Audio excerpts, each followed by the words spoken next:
կկատար իր գնումների ձյան համակարգի խանութ սրահներից և յուրաքանչյուր 290,000 դրամ գնումների դիմաց ստացիր 29% զեղչ և լրացուցիչ 29,000 դրամի ապրանքներ քո ընտրությամբ։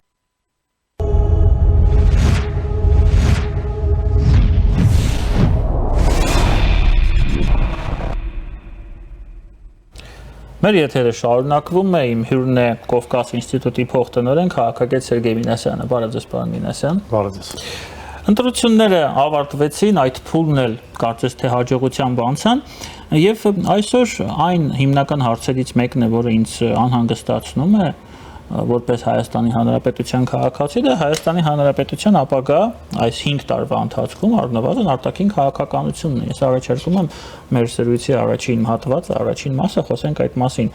Ձեր կարծիքով այս փոփոխությունները խորհրդարանում, իսկ որոշակի փոփոխություններ քանակային այնուամենայնիվ եւ ոչ որակային, ցավոք, կան։ Բերելի են ինչ-որ փոփոխությունների արտաքին քաղաքականության մեջ, հաշվի առնելով, որ կարծես թե իշխանության հնարավորությունները որոշում ընդունելու մի փոքր առնվազն նվազել են։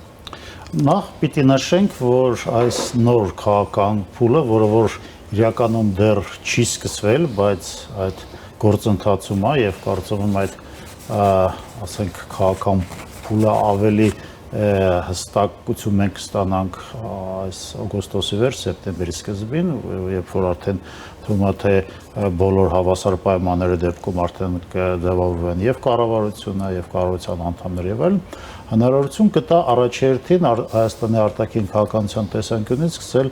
արտաքին քաղաքականության հայցակարգային մշակումը։ Ես նշեմ, որ այս պահին մենք կարանք ասենք, որ Հայաստանը իր անկախ պետականության 30 տարվա, մոտավորապես 35 տարվա ընթացքում միջ այս պահը երբեք չի ունեցել որևէ առանձին փաստաթուղթ, որը որ ձևավորում է կամ հայցակարգային ներկայացնում արտաքին քաղաքականություն, այսինքն արտաքին քաղաքականության դոկտրին, կոնցեպտ, կարևոր չի փաստաթուղթը ոնց է նշվում, մենք ունեցել ենք եւ այս պահին ունենք ազգային անվտանգության ռազմավարություն, որտեղ որ արտաքին քաղաքական էլեմենտը անվտանգային, պաշտպանական, ընդհանուր քաղաքական զարգացման, տեսլականներ, ասենք, հակամարտությունների, տարածաշրջանների մասին այս կամ այն ձևով ձևակերպված են, բայց կրկնում եմ առանձին փաստաթուղթ չունենք եւ այդ առումով կարծում եմ դա նաև այս նոր քաղաքական սեզոնը լավ հնարավորություն է վերջապես նաև հայցակարգային մշակված մի փաստաթուղթ այստեղ ունենալ։ Դա երկար մասնագիտական խոսակցություն, թե ինչ ձևաչափ պիտի ունենա, ինչ բաղադրիչներ, բայց դա առաջինը։ Երկրորդը նաև այո, այս քաղաքական, ներքաղաքական համապատկերը, որը որ նաև կարևոր է այն տեսանկյունից, որ Հայաստանը իսկապես հանդիսանում է պարլամենտական հանրապետություն եւ նաև 3 խորհրդանական ուժերի ներկայությունը, ես այսօր առավոտը չեմ նայել նորությունները, դեռ 3-ն են, չէ՞, վերջնականապես հուսամ։ Այո, դեռ միշտ վերջնական պարզ չէ։ Այո, բայց համենայն դեպս դա բնականաբար բերում է ինչ որ արտաքին քաղաքական եւ աշխարհակական համատեքստ իդեպ ավելի տեսանելի, քան մենք ունեցել ենք նախորդ տարիներին, որովհետեւ նաեւ այս ընտրությունները մենք ձեզ հետ քննարկել ենք, այս ընտրությունները եթե եզակի են, որովհետեւ որ արտաքին քաղաքական գաղափարախոսական էլեմենտը ամենակարևոր էլեմենտներից մեկն էր նախընտրական դիսկուսիայի։ Այդ էլեմենտը նաև կշարունակվի ընտրություններից հետո տարբեր քաղաքական, աշխարհակաղակական դիրքորոշումների պահով եւ դա նույնպես առնվազն, եթե ոչ պրակտիկ, այլ ասենք դիսկուրսի խոսույթի քաղաքական հայտարարությունների առումով նույնպես ավելի տեսանելի կլինի, քան դա եղել է նախորդ տարիներին։ Եվ երրորդը սահմանափակումներ կլինեն, թե չէ, կարծում եմ ակնհայտ է, որ որոշ այդպես կոչված սահմանադրական սահմանափակումներ կարող է լինեն այդ սահմանադրական փոփոխություններ անելու առումով, չնայած որ կան այնտեղ նաև այլ տարբերակներ, բայց քաղաքական առումով դա բավականին դժվար կլինի, հասկանալի է, որ մի կողմից գործող իշխանություններին դժվար կլինի թվում է թե գոնե այս սկզբական փուլում առաջ քաշել այդ սահմանադրական բարեփոխման հնարավորությունը, այդ թվում նաև իր արտաքին ասենք դերակատարների հետ որոշ տարածաշրջանային, մյուս կողմից էլ նաև բավականին ասենք տրամաբանական նաև պատճառաբանություն կունենան, ինչի դա տեղի չունենամ, հաշվի առնելով նաև բավականին տոքսիկ այդ թեմայի տոքսիկ ըմբռնումը Հայաստանի ներքաղաքական դաշտում, այսինքն այստեղ մի կողմից իշխանությունների գործը դժվարանում է, մյուս կողմից շատ տրամաբանական զսպող արգումենտ է հայտնվում, որը 3/4-ի բացակայությունը ձայների, սրա մասին է խոսքը։ 2/3-ի։ 2/3-ը կներեք, հա։ Դրա բացակայությունը մի կողմից դժվարացնում, մի կողմից այո, չնայած որ կան ինչ-որ ֆորմալ ձևեր 300,000 ընտրողներ եւ այլն, բայց հասկանալի որ քաղաքական եւ տեխնիկական առումով դա ավելի դժվար կլինի, քան խորհրդարանի այդ բացարձակ 2/3-ի ներկայությունը կամ բացակայությունը։ Այսինքն ես ճիշտ եմ ձեզ հասկանում, որ մեծ է հավանականությունը, որ այդ 2/3-ի բացակայության պայմաններում իշխանությունը ուղղակի կարող է եւ մեծ է դրա հավանականությունը չգնալ այդ հանրաքվեի եւ կարող է ունենալ տրամաբանական բացատրություն, ինչի այս պայն ինքը չի կարող դրան գնալ։ Որն է դա։ Քանի որ չունեն այդ համադրական այն ամենա անհրաժեշտ քանակը այդ 2/3-ը ապավել, որովհետեւ դժվար է թե պատկերացնել, որ գոնե սկզբնական փուլում, որ երկու ընդդիմադիր ուժերը միանան իշխող ուժին այս հարցում։ Նույնիսկ եթե հիմա մենք թեորիայի մասին ենք խոսում, թեորիայի հարթության, ինքը այդ հնարավորությունը ունենա, պայմանավորվելու, ինչ որ քաղաքական մանևրեր անելու, ապահովելու դրա այդ թիվը։ Նույնիսկ այդ դեպքում գոնե այս սկզբնական հետ անմիջապես հետատրական քաղաքական իրականությունում ես դժվար եմ պատկերացնում, թե պրակտիկ իշխող ուժը այդ հնարավորությունը կունենա թե չէ, որովհետև չմոռանանք նաև այդ թեզը, այդ ասենք համադրական բարեփոխումների բացակայությունը կամ բացառումը դա հանդիսանում էր երկու այս հիմնական ընդդիմադիր ուժերի քարոզչական հենքերից մեկը։ Տեսեք, պարոն Մինասյան, մենք երբ խոսում ենք հանրաքվեի մասին, սահմանադրական, մենք միշտ նկատի ունենք առաջին հերթին այն պահանջները, որը Ադրբեջանը բերել է եւ դրել է մեր առջեւ, կապված անկախության հռչակագրի դուրսբերման հետ այդ փաստաթղթից եւ այդ ուղղությամբ ենք դիտարկում, բայց չէ որ եթե դա դնենք մի կողմ, հա, մենք էլ շատ լուրջ խնդիրներ ունենք, այդ սահմանադրությունը, որը կարված է եղել կոնկրետ մեկ մարդու հակով, Սերժ Սարգսյանի հակով եւ որը շատ լավ հակել է Նիկոլ Փաշինյանը եւ կրում է այդ կոստյումը։ Այնտեղ կան բազմաթիվ հակասություններ, դա ես չեմ ասում, դա մասնագետներն են ասում, ես սահմանադրագետ չեմ։ Բազմաթիվ խնդիրներ, երկընթերցման համար հիմքեր, առիթներ եւ տպավորություն է ստեղծում, որ Հրայր Թովմասյանը երբ դա գրել է, հատուկ է այնպես արել, որպեսզի մենք դատարանը ոնց է լինում, երբ որ կողմերը մտնում են ինչ-որ պոլեմիկայի մեջ եւ չեն կարող դուրս գալ միտեղ, որովհետեւ օրենքում կան տարընթերցումների հստակ նախադրյալներ եւ կետեր։ Հիմա նույն բանը ստեղ է, արդյոք մեզ պետք չի որպես պետություն, որպես պետականություն, իշխանությունը դնենք մի կողմ, Ալիևին դնենք մի կողմ։ Այդ հանրաքվեն անենք եւ այդ չնայած չենք էլ տեսել այդ ամբողջ փաստաթուղթը, որպեսզի այդ խնդիրները գոնե ինչ-որ չափով կարգավորենք։ Բայց դրա հետ ինչ անենք, եթե չենք գնում հանրաքվեի։ Նախ ձեր առաջարկով մենք քննարկում ենք արտաքին բաղադրիչը եւ այդ համադրական բարեփոխումները։ Հիմա դա էլ արտաքին այդպես է ստացվում։ Դա ամենակարևոր առանցքային արտաքին բաղադրիչը դա այն ինչ որ կապված է, ասենք, Ադրբեջանի դիրքորոշումների հետ կապված։ Ինչ վերաբերում ձեր ասած մնացած դրույթների հետ, ապա տեսականորեն ձեզ հետ համաձայն լինելով ես չեմ կարծում, թե պրակտիկ առումով այլ հավասար գործոնների դեպքում ինչի այս իշխող կուսակցություն, ինչպես նաև իր տեղը յուրաքանչյուր այլ իշխող կուսակցությունը պիտի ցանկանար փոխեր այն դրույթները, որոնք որ բավականին կոմֆորտ հնարավորություն է տալիս իշխելու, կառավարելու եւ գործելու ներկայիս Հայաստանի ներքաղաքական մթնոլորտում։ Ուղղակի մի օրինակ բերեմ, այս ընտրությունների վիճակը, հետընտրական վիճակը մեկ մասնագետ չկա, մասնագետ, որը հստակ ձևակերպի իշխանությունը այս ձայների դեպքում ինչ իրավունքներ ունի,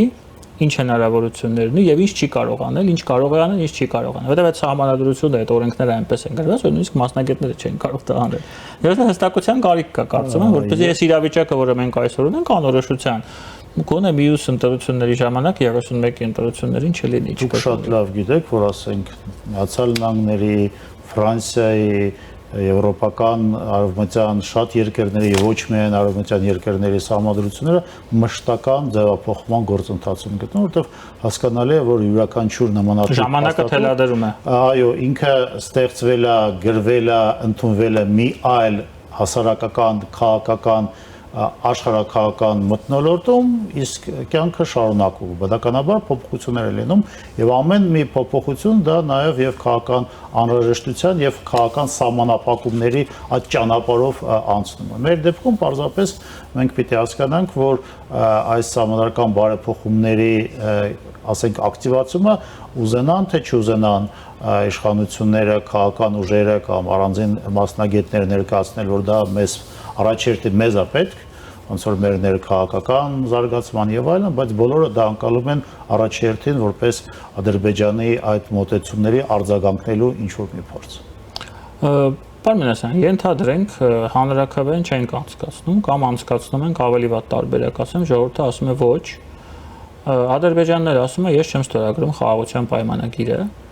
արդյոք սա մեզ համար, Հայաստանի համար անհաղթահարելի նշանակություն ունեցող իրավիճակ է, դեպք է, եթե դա տեղի ունենա։ Ես կարծում եմ, որ դուք էլ կհամաձայնվեք, որ եթե նույնիսկ մենք անցկացնեինք այն համադրական բարեփոխումները այն ձևով, ոնց որ ասենք պատկերացնում են մեր որոշ հարևանները,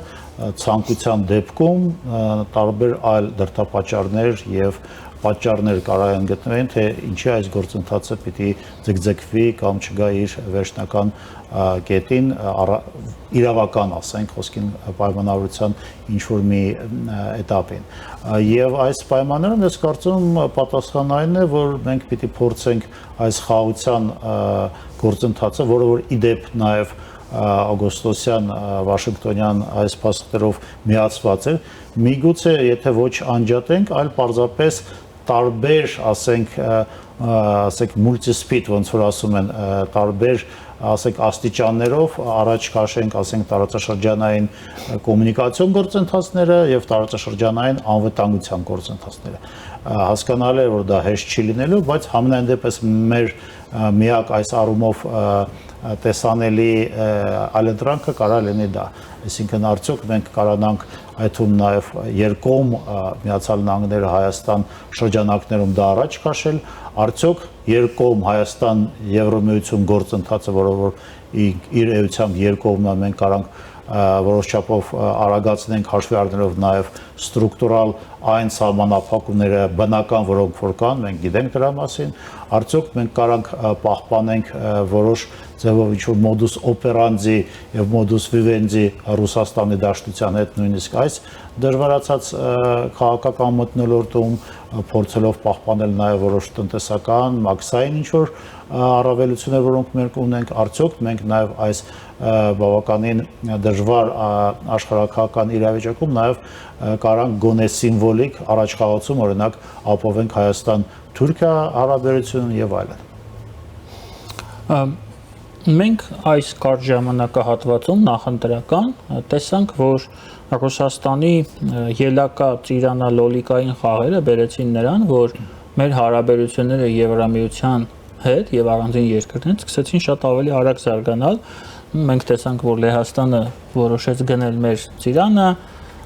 Գերմանիան մեր ելակը եւ այլն եւ այլն եւ այլն։ Ըստ ձեզ ընտրություններից հետո այս տենդենսը պահպանվելու է, թե ամեն ինչ ավարտվելու է, արդեն ռազմավարական մակարդակով, այսինքն քաղաքական մակարդակով, այս բոլոր հաջողությունները, այսպես ասեմ, որոնք մենք ունեցանք այս հատվածում, պայմանավորված Ռուսաստանի գործողությունով, դա պահպանվելու է, թե սա ինչ-որ միանգամյա ակցիա էր եւ դրանով ամեն ինչ կավարտվի։ Դուք գիտեք, որ մասնագիտական առումով ես բավականին խորը այս բանից զբաղվում եմ նաև Հայաստան Եվրոմիություն համագործական տարբեր ոնց որ ձևաչափերով եւ մենք պիտի հասկանանք մի շատ կարեւոր հանգամանք։ Նախընտրական շրջանում մենք ունեցանք իսկապես աննախադեպ տեսանելի, ոնց որ կարելի ասել վիզուալիզացիա Հայաստան Եվրոմիություն հարաբերություններ, միգուցե հետընտրական շրջանում նաև Ռուսաստանին ոնց որ արձագանքելու առումով մենք նույնպես կունենանք ավելի, ասենք, public, ավելի հրապարակային որոշ գործողություններ եւ զարգացումներ, բայց Հայաստան ԵՄ գործընթացը դա ինստիտուցիոնալ գործընթաց է, դա պարզապես քաղաքական գործընթաց չի։ Քաղաքական գործընթացում հայտարարություններ, ինչ որ ժեստեր, ինչ որ քայլեր կարևոր են, իսկ ինստիտուցիոնալ համագործակ դեպքում պետքա անել բարեփոխումներ, պետքա իրավական, քաղաքական, տեխնիկական եւ այլ ոլորտներ ավելացնել։ Եվ այստեղ ես կարծում եմ մի անգամ նույնպես ասել է, մենք միգուցե փաստացի ունենանք որոշ հրապարակային հետդարձ նույնիսկ Հայաստանի եւ հայտարարությունը, թե իհարկե Ռուսաստանը չափից ավելի չճնշի, որովհետեւ հիմա արդեն ժամանակն է հատկապես հետընտրական Հայաստանում փորձել անցկացնել շատ խորը, երբեմն ցավալի ինստիտուցիոնալ բարեփոխումներ, առանց որի հնարավոր չի Հայաստան-ԵՄ հարաբերությունները բերել այլ քաղաքական եւ տեխնիկական մակարդակ։ Եվ այդ առումով ես կարծում եմ մենք եւ մյուս կողմից էլ նաեւ այն հանգամանքը, որ իշխող կուսակցությունը ստացել է նոր քաղաքական մանդատ, դա որոշ չափով նաեւ մասնակի կարտ բլանշ է տալիս իշխող կուսակցությանը նաեւ ցավալի ներքին ռեֆորմների մեջ մտնել։ Դա երկար տեխնիկական քննարկում է, բայց ես պիտի ասեմ, որ մենք պիտի չափից ավելի ասենք օպտիմիզմի մեջ չընկնենք, հասկանանք, որ դա եւ նաեւ այդ ճանապարհը միշտ չի, որ ոնց որ այդ ասենք նույն արագությամբ եւ նույն հարթությամբ գնում է, օրինակ հիշենք Վրաստանի օրինակը։ Այստեղ մենք պիտի հասկանանք, որ Հայաստան-ԵՄ գործընթացը դա ինստիտուցիոնալ ցավալի բարեփոխումների գործընթաց է եւ երբեմն այն, որ ինքը այդքան էլ տեսանելի չի, բայց ինքը իրագործումը ավելի էֆեկտիվ կարող լինի, քան ամեն անգամ փորձել քաղաքականացնել, հրապարակայնացնել, դրան պատասխան ստանալ նաև այլ ոնց որ ճամբարից համապատասխան արձագանքներ, որոնք որ որևէ բան չեն փոխելու, որովհետև ինստիտուցիոնալ գործընթացները ԵՄ-ի հետ համագործակցությամբ իրանք ունեն չափանիշներ, որոնք Հայաստանի եւ նաև մեր գործընկերների ապավելու դեպքում մենք միայն կարող բարձրանանք ինտեգրման նոր փուլ կամ նոր կարգավիճակ։ Պարոն Մինասյան, շատ հետաքրքիր ուղղությամբ տարածք մեր զրույցը, ես հենց այդ մասին եմ խոսեի, բարեփոխում բառը շատ լավ է հնչում, բայց մենք բոլորս հասկանում ենք, այդ թվում առաջին հերթին դուք, որ զբաղվում եք այդ հարցով, որ բարեփոխումը հիմնականում դա ցավալի է լինում հասարակության համար, ժողովրդի համար, որովհետև ամեն ինչի համար պետք է վճարել։ Այսպես ասեմ, գոտիները շատ դեպքերում պետք է ձգել։ Եվ հասարակությունը հասկանալի պատճառներով դա շատ նեգատիվ, լույսի ներքո է ընկալելու եւ իհարկե այն անդիմությունը, որ արդեն ծավալելու է խորհրդարանում, իսկ այն ծավալելու է խորհրդարանում, դա օգտագործելու է, որպեսզի գեներացնել ինչ-որ բողոքներ, դժվարացնել այս գործընթացը, հաշվի առնելով նաեւ նրա ռուսամետ բնույթը։ Դուք հենց դա նկատի ունեք, երբ ասում եք, որ մենք նույնիսկ կարող ենք հետդարձ ունենալ Եվրամիության հետ մեր հարաբերությունները։ Առնվազն հրապարակային մակարդակով ես կարծում եմ մենք որոշ հետդարձ կարանք ունենանք, եթե իհարկե այդ աշխարհակահական քաղաքական հնչողությունը ԵՄ-ԵԱՏՄ չստիպի նույնպես Եվրամիությունից որոշ չափով ակտիվացնել այս գործընթացը, բայց ելի եմ կրկնում քաղաքական մոտիվացիա առումով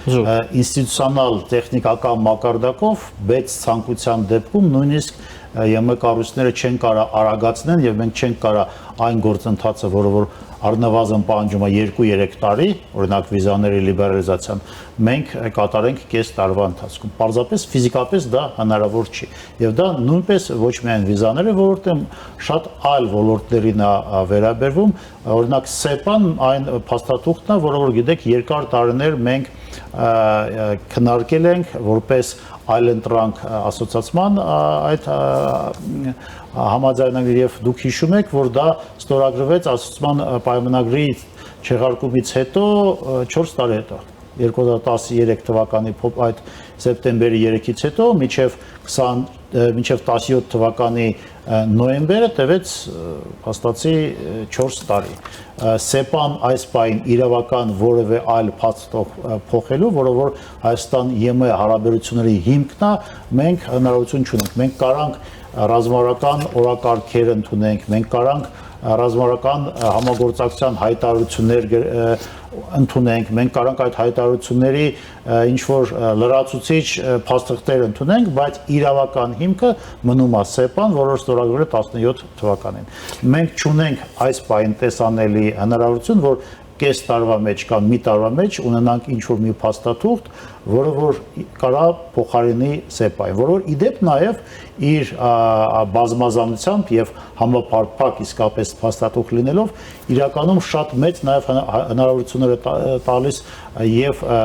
ներքին խորքային ասենք բարեփոխումները եւ նաև Հայաստան ԵՄ շատ տարբեր ոլորտային ասենք գծերով առաջ գնալ եւ ՍԵՊԱ-ի հնարավորությունը իրականում եւ մենք եւ մեր եվրոպական գործընկերները այդքան էլ լիակատար այդ հնարավորությունը դեռ չենք օգտագործել։ Պարոն Մինասյան, եթե մենք լիակատար օգտագործենք այն հնարավորությունները, որը ունենք եւ Բրյուսելը օգտագործի առանց քաղաքական кейսի մոտավոր, շատ մոտավոր, ինչքան ժամանակ է մեզ պահանջվում վիզայի ազատականացման համար եւ ինչքան ժամանակ է մեզ պահանջվում այդ փաստաթուղթը ստորագրելու տնտեսական ասոցիացիան համաձայնագրի տնտեսական մասը եւ ինչքան ժամանակ է պահանջվում որպեսզի մենք դառնանք Եվրամիության անդամ։ Գիտեք, ես ավելի հստակ ցես երևի թե հուլիսի սկզբներին դա ներկայացնեմ, որտեվ նաև մենք հիմա Կոնրադ Ադենաուր հիմնադրամի հետ մեկտեղ, որի հրահրագիր աշխատողն եմ ես նաև հանդիսանում, մենք նոր զեկույց ենք պատրաստելու հենց այդ թեմայի մասին, որը որ պիտի ասած իմաստը ինչ է Եվրամիությունը նշանակում Հայաստանի համար։ Միջև այդ մենք ներկայացնում ենք եվրոպական ավելի շատ աուդիտորիային Հայաստանի նշանակությունը ԵՄ-ի համար։ Բայց եւ այդտեղ նաեւ այդ ոնց որ ժամանակահատվածները մենք կփորձենք ավելի հստակեցնենք, բայց ձեր հարցին նաեւ ավելի կոնկրետ պատասխանելու առումով ամենաօպտիմիստական տարբերակով 2.5 տարի վիզաների լիբերալիզացման համար, իսկ նոր փաստաթուղթ, որը որ կարանք անվանենք ասոցիացիան համաձայնագիր կամ կարանք համարենք ընդլայնված կամ ավելացրած ՍԵՊԱ, դա կարող լինի փաստաթուղթ, որը որ 3-4 տարվա ընթացքում լինի։ Եթե իհարկե տեղի չունենան այն մակարդակի աշխարհաքաղաքական, ասենք, գործընթացներ, հենց ԵՄ-ի ներսում եւ հետխորհրդային տարածքում, որտեղ օրինակ, ասենք, նույն Ուկրաինայում 30 թվին եթե ընդունեն, ինչը որ լուրջ խնդիր է, կամ եթե ընդունեն ինչ կարգավիճակով կընդունեն, դա կարա արագացնի նաև, ասենք, ԵՄ-ի արևելյան պերիֆերիայի կամ արևելյան գործընկերության այլ, ասենք, հարևանների հետ գործընթացները եւ հակառակը մենք նաև պիտի հաշվի առնենք, որ աշխարհական փոփոխությունները կարան եւ դրական եւ բացասական ձևով ազդեն ընդհանուր ԵՄ ընդլայնման այդ առաջնահերթությունների վրա։ ԵՄ-ի ընդլայնման առաջնահերթությունների մասով ժամկետ չեք նշում Հայաստանի։ Դա տարիների, եթե ոչ տասնամյակների հեռանկար է իրատեսական առումով, եւ դա ոչ միայն դեպ Հայաստանին է վերաբերվում, ես այդ նույն ժամկետները կարամ ասեմ նույնիսկ որոշ դեպքերում կիրառելի է նաեւ մեր արևելյան գործընկեր այն երկրների համար, որոնք որ այն նույնիսկ ունեն տեխնացու կարգավիճակ, խոսքը Մոլդովա, Ուկրաինայի կամ Վրաստանի մասին է։ Տեսեք, պարոն Մինասյան, այնպես է ստացվել, որ Ռուսաստանը ամեն ինչ արեց, որպեսզի նույն մեր արտահանման խնդիրները, որը մենք ունենք, շատ ավելի արագ լուծվեին Եվրամիության օժանդակության միջոցով, այն դեպքում, եթե դա տեղի չունենար նախընտրական շրջանում, մեր արտադրողները եւ արտահանողները հիմա լուղտի ականջում քնած էին, իսկ այդ նույնը գնում էր Լարսում եւ այնտեղ խնդիրներ էր ունենալու արտահանված նույն ելակը կամ չգիտեմ ծաղիկը։ Հիմա որքանով է ըստ ձեզ դա էլ փորձեն գնահատել բարձր հավանականությունը, որ Ռուսաստանը շարունակելու է շանտաժի քաղաքականությունը, որը բերելու է նրան, որ Բրյուսելը սկսելու է դիտարկել Հայաստանի հետ հարաբերությունները խորացված օրակարգով, արդեն քաղաքական պրիզմայով։ Դեք որոշ հայտարարություններ եվրոպական շուկա մտնելու հնարավորությունների մասին հայկական ապրանքները ես լսել եմ, միգուցե ինչ-որ գործընթացներ կա, բայց ավելի առարկային այդ հարցին մենք կարծում եմ պիտի անդրադառնանք աշնան, երբ որ պարզ կլինի դա աշխատում է թե ոչ։ Երբ որ տվյալներ լինեն։ Տվյալներ, պրակտիկ գործընթացներ եւ այլն, այսինքն այս բանը ես նաեւ չհանդիսանալով տնտեսագետ կամ այդ ոլորտի մասնագետ չեմ կարող պատասխանել։ Կներեք մի բան ասեմ, ես ճանապարհ փակող ելակի արտադրող կամ ծաղկի արտադրող դեռ չեմ տեսել, դա էլ պետք է ֆիքսենք։ Իսկ դա միանգամից լինելու է, եթե։ Դե համենայն դեպս մենք այդ գործընթացները դեռ ոնց որ նախնական փուլում է, ինչ վերաբերում է իսկապես մենք արագացված եւ պարզեցված այդ հնարավորությունը կունենանք մեր ամբողջ գյուղատնտեսության, ասենք,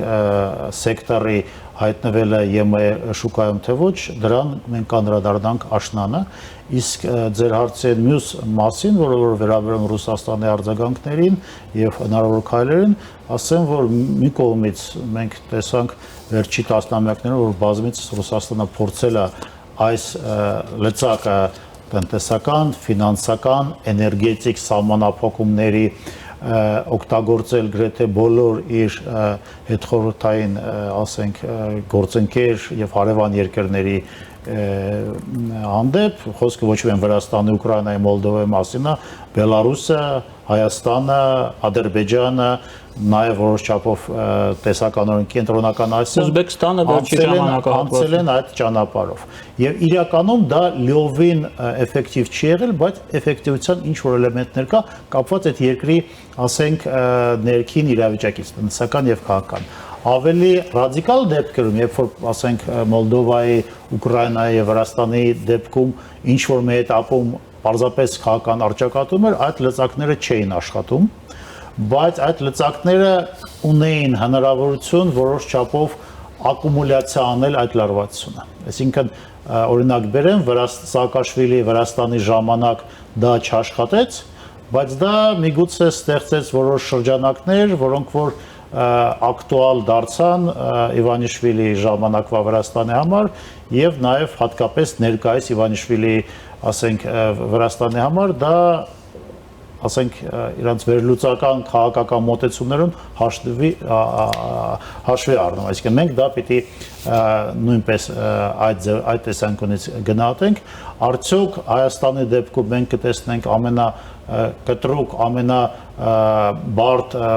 ասենք, սահմանափակումների սցենարը ես չեմ կարող ասեմ, դա նաև իրականում չափազանց մեծ հարց է եւ կախված է նրանից, թե արդյոք Հայաստանի արդեն նոր կառավարությունը կկարողանա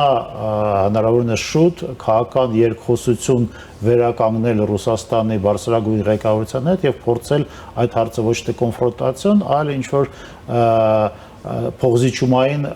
ինչը արվում է,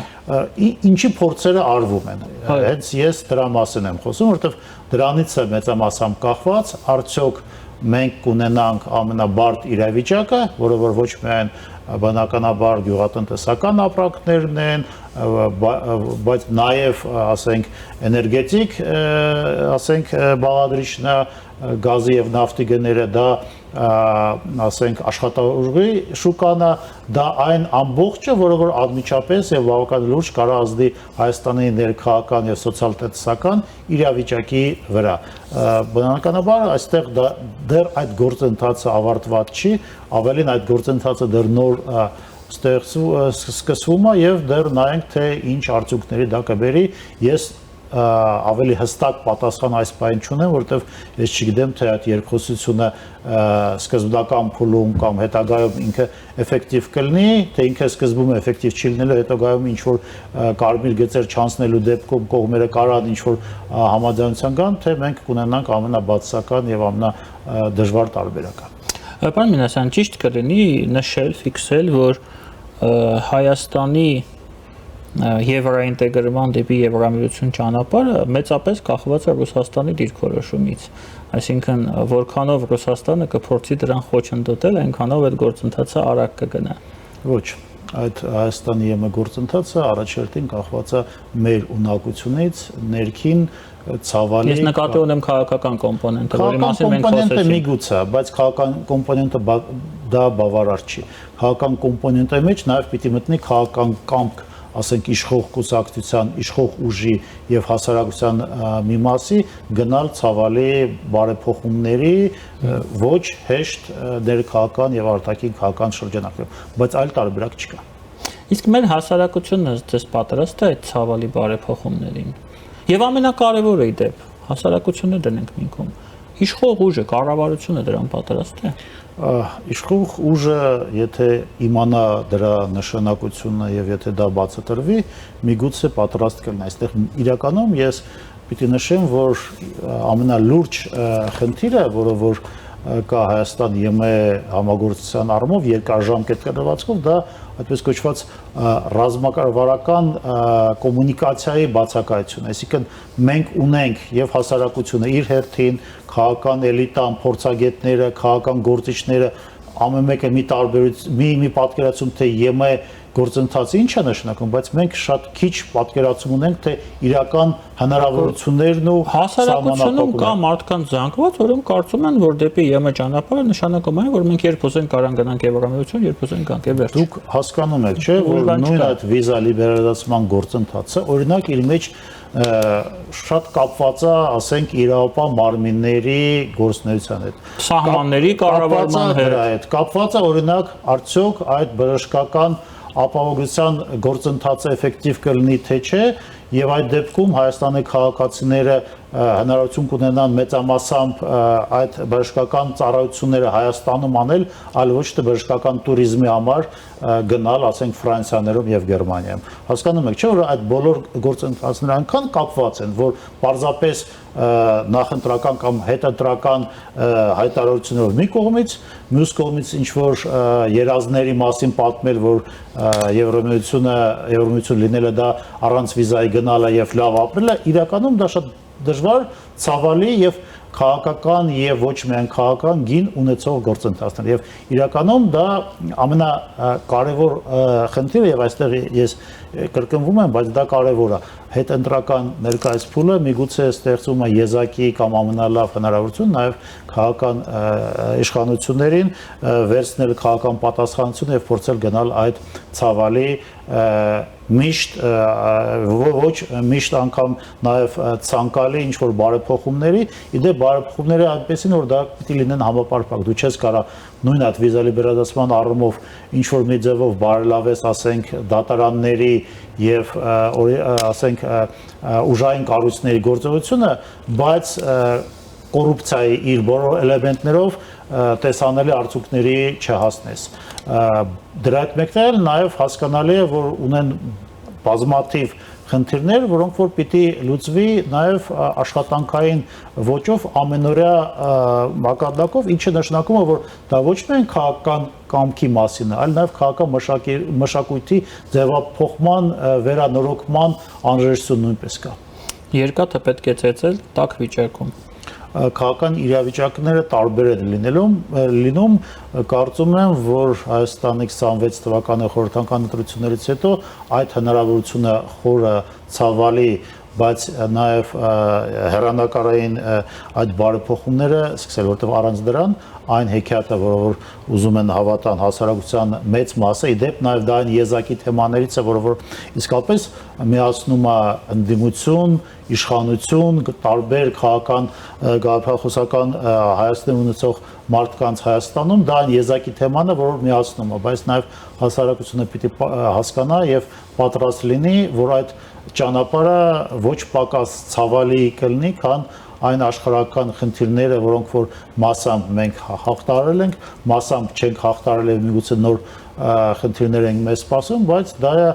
այն իրականությունը, որը կա մեր երկրում եւ մեր երկրի շուրջ։ Շնորհակալություն։ Շնորհակալություն։